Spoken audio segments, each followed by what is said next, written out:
నమస్కారం. నేటి సమాచారం వార్తలు చదువుతున్నది వనిత.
పిల్లలు ఇచ్చారు కదా గాలిపటాలు, అవి మధ్యాహ్నం నుంచి మనం ఎగరేసుకుందాం, ఓకేనా?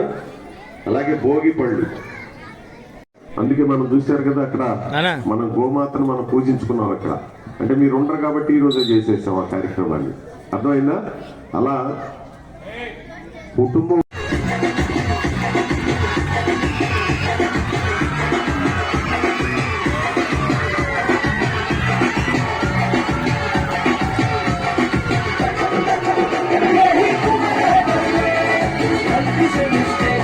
కోసం పనికిరానివి మూలన పెట్టిన అన్నింటినీ తీసుకొచ్చి భోగి మంటలు వేసి ఆ భోగి మంటల్లో వాటిని కాల్చిన తర్వాత దాంట్లోనే కాగులు పెట్టుకుని, ఇంతకుముందు గతకాలంలో ఇప్పుడులాగా హీటర్స్ ఉండేవి కాదు, కాగులతో నీళ్లు కాగబెట్టుకోవాలి. ఈ కాగులన్నీ ఆ భోగి మంటల్లో పెట్టి నీళ్లు కాగిన తర్వాత తెల్లవారుజాముని ఏ మతస్థులకైనా దేవుడు వాళ్ళు ఇష్టదైవం ఉండే ఆలయాన్ని దేవాలయం అంటారు. అలాగే దేవాలయంతో సమానమైనది విద్యాలయం. అటువంటి విద్యాలయాన్ని మరి ఈరోజు మీ అందరికీ అందుబాటులో ఇంత స్థలం ఏర్పాటు చేసి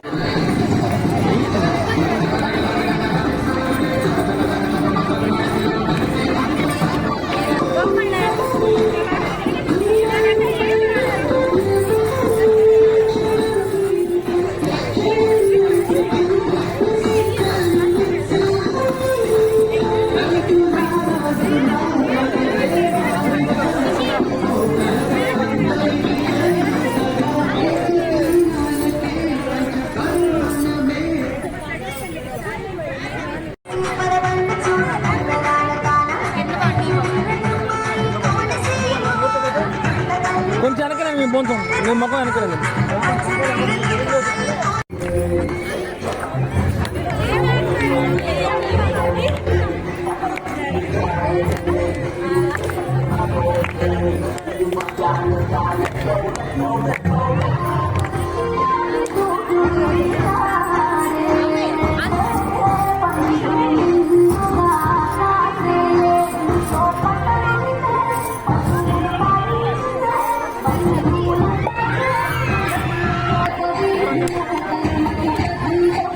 శ్రావణ్